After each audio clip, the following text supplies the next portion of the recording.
好像好奇宝宝一样，好像在寻找什么宝物呢。大家一定知道，魔术师经常把鸽子拿来变魔术，也经常在公园广场上发现鸽子的踪迹。看一群鸽子翱翔在天空，是不是好壮观呢？不过鸽子都长得很像，它们是不是有分不同的种类呢？我们日常生活里面，我们其实常常会碰到鸽子，比如说我们在公园里面，在广场里面，常常会碰到鸽子。那通常我们所熟知的鸽子，在种类上面，我们都称作信鸽，或是家鸽，或是街鸽。那这个已经是演化到一个相当进步的一个物种哈。那其实原始的鸽子我们也称作岩鸽，或者有些是树栖的树鸽。那这些在古代里面，它们的体型跟现在的体型是不太一样的。那我们现在看到的街鸽是很多不同的品系，然后后来经过改良之后所产生的。那它最大的优点就是说它有归巢性，然后它的体型或是它的翅膀各方面的结构适合长距离的飞行，有非常好的那种运动性，或是说它有发达的肌肉，或是说它有很好的那种繁殖特性，比如说它具有早熟或是发育快速，所以它会把它当成信鸽来使用。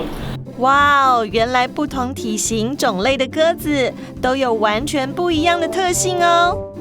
像是食用鸽需要的体型比较大，于是饲养者通常会强迫喂食，让它们可以在短时间内成长发育。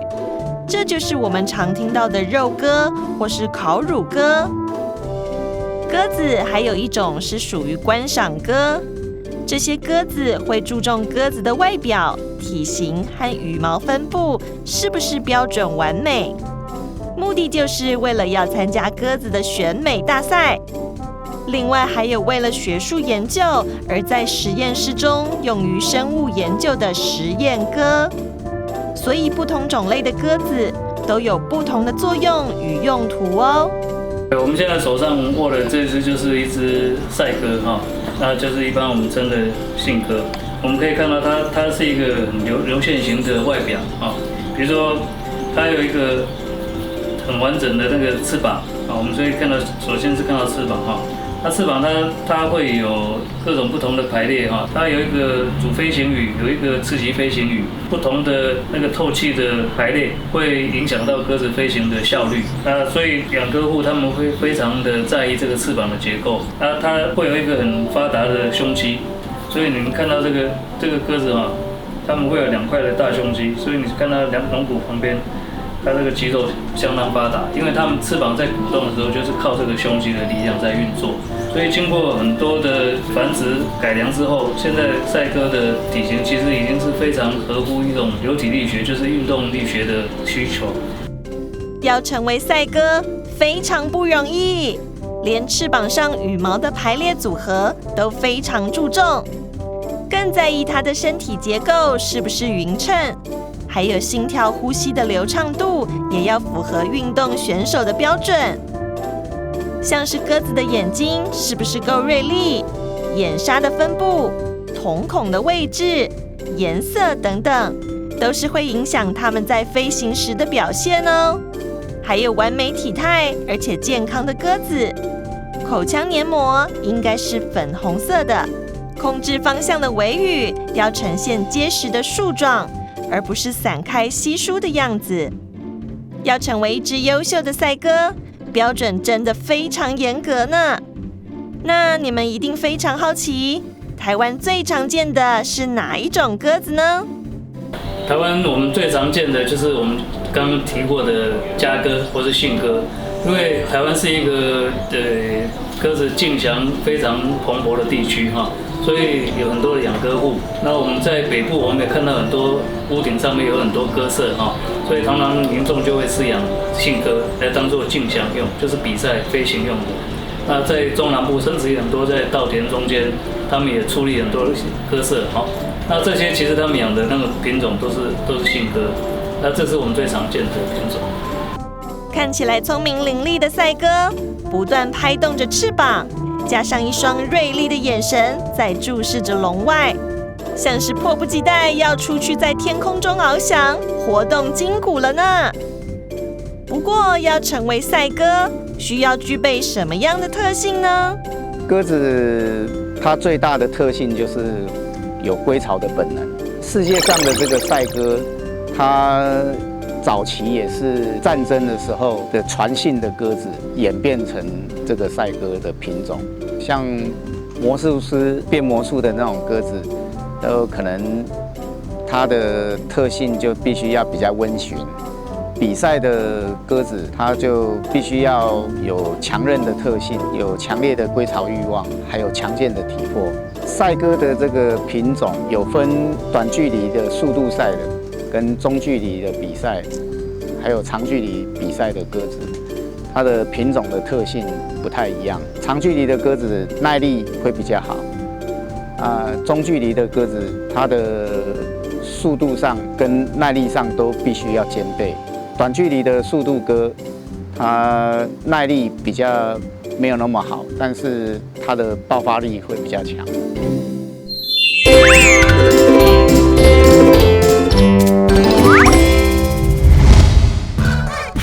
赶快跟着我来带大家参观我们的居住环境哦。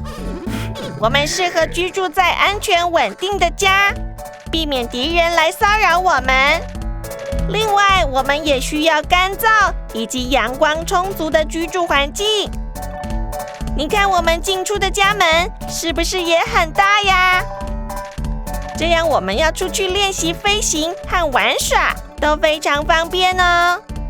这都要谢谢主人帮我们打造了一个非常安全，而且阳光足够又通风的家。那你们是不是也很好奇，我们平常都是吃些什么，才能有这么强壮健康的身体去比赛呀？鸽子它的食物主要是以五谷杂粮为主，那它的饲料的配方，依据它不同的阶段，它会有不同的配比。比如说在繁殖阶段，它可能需要比较大量的蛋白质，它的豆类不同的豆，像蚕豆、豌豆或是其他的野豆，它就配比会比较高一点。鸽子的营养补给剂其实非常多因为鸽子它的特性，它就是发育快，而且它的新陈代谢速率也快。尤其它在剧烈运动的时候，它们需要很多的热量来源跟营养的补给。比如说，它现在正在训练的时候，或者在比赛的时候，它需要比较高热量，因应它的需求去提供不同的饲料。那如果是回来之后，我们就会将比较清淡的饲料，让它的腹轻，就是说它的肠道的负担可以减少，这样比较容易消化。所以会根据它不同的阶段或是它的需求，我们会提供不同的饲料的配方给它。那如果是比赛鸽的话，它可能需要大量的热量，它的体力来源，它就是可能依赖特别多的玉米但因为它的含脂肪的量比较高，或者某些小种类的饲料配比会比较高，那就适合它产生热量的来源。那如果是于休闲期，像种鸽如果平常不繁殖的时候，它不需要太多热量，那我们就会提供比较清淡的饲料，像大麦啊、谷子啊，这些比较低热量的，那纤维质比较高的，那就比较适合他们清淡的时期所需要的饲料。我们在了解鸽子的习性之后，现在让我们来看看养鸽达人是如何从小培育赛鸽的吧。赛鸽初期就是比较偏重高蛋白的饲料，到了操练跟训练的阶段，会比较偏重这个清淡的饲料。进入比赛期的时候，再添加比较营养的饲料，会比较注重玉米是作为主食。玉米主要是碳水化合物的营养成分，它的爆发性会比较强。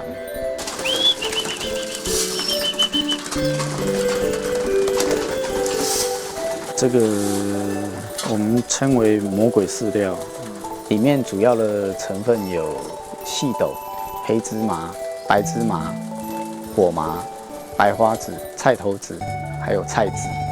这几种饲料它是属于这个热量比较高的食物，那它的油脂的含量比较高。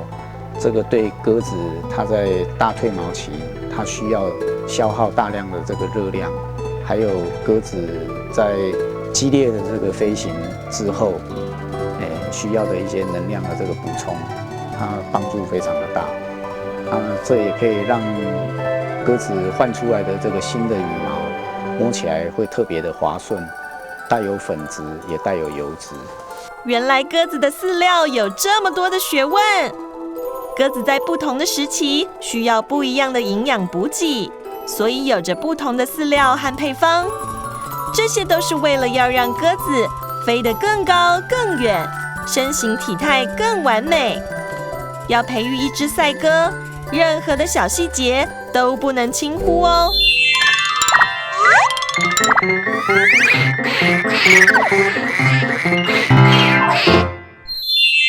Hello， 大家好，我们都是刚出生没多久的鸽子宝宝。你看，我们都很努力的在学习飞行哦，而且同时也在认识环境，记住回家的路哦。幼鸽离巢之后，要让它能够认识这个家，要让它在这个屋顶上面观望这个四周的这个环境，还要让它知道这个家的入口是哪边。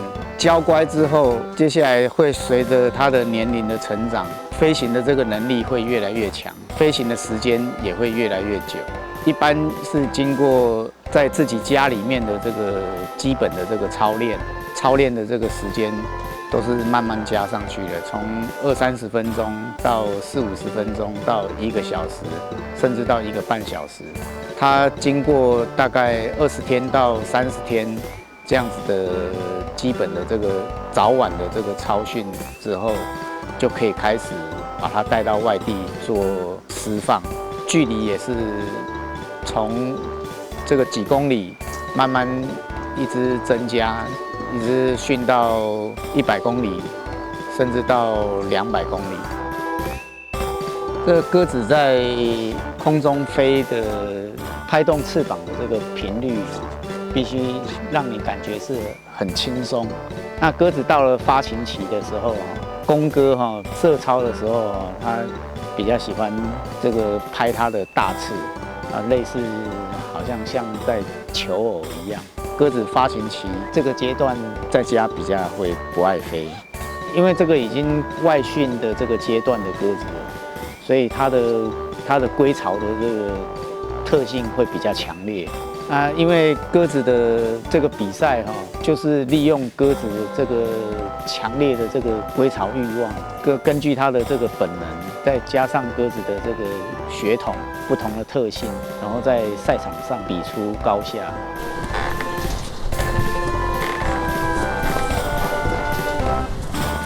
还很会飞嘛？刚一直很想下。是啊。鸽子操练就是这样啊，它想下来不让它下来，最少都要飞足1个小时才能让它下来。鸽子跟人一样都有惰性啊，差不多了啦，这个就是要收了，3-2这样子。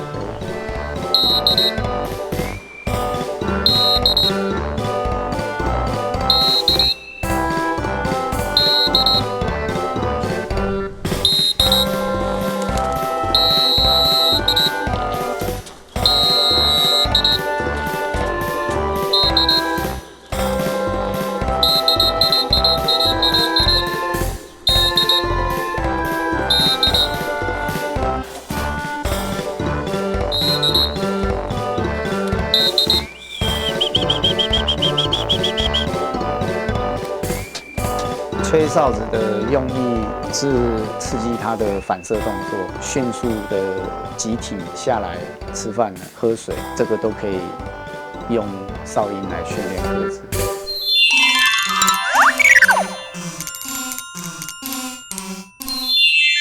赛鸽除了需要完美的体态，身体健康也是非常重要的哦。不过鸽子常见的疾病有哪些？我们平时又该如何观察它们的健康状况呢？鸽子的疾病大体上我们会分成几大类一个比如说是传染性的疾病，或者说非传染性的或者说它有些外伤的。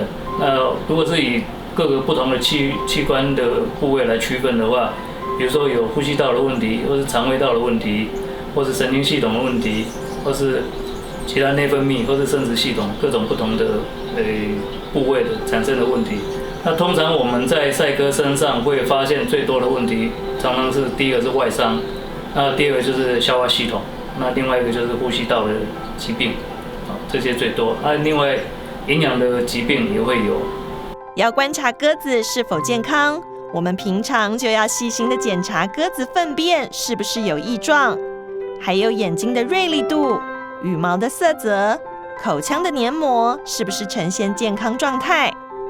另外，呼吸和进食有没有正常，观察体重的变化，以及平常的精神活动力和飞行力有没有突然下降。这些都是我们照顾鸽子需要注意的地方哦。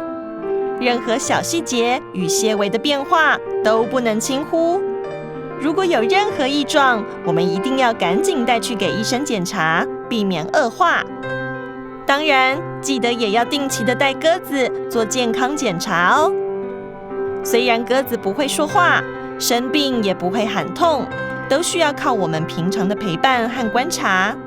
但只要我们对它们好，它们一定都会知道的。那这里有一只鸽子哈，那这是一只受伤的野鸽子哈，那这是民众所拾获的。那我们现在在帮它治疗。那我们可以发现它是被动物攻击的，所以它像尾巴的部分哈，它这个毛有被咬掉了，它是有受伤的状态。然后它的翅膀毛也有脱落，它这中间的羽毛会有缺损，甚至于它现在无法站立。眼睛的部分也有受伤。那这些鸽子它可能本来是生长在养鸽户的家里，然后它在外面流浪走失，或者说它原生就是在外面所繁殖出来的。像这个两只脚都没有脚完的，代表它可能比较像是在野外所繁殖出来的后代。通常我们会把这个鸽子照顾好之后，再野放回去，因为外面的鸽群它们其实是可以共同的生活，它们可以共同去觅食，或是说他们会引领它融入他们的鸽群里面，然后在一起生活，所以可以互相照顾、互相保护。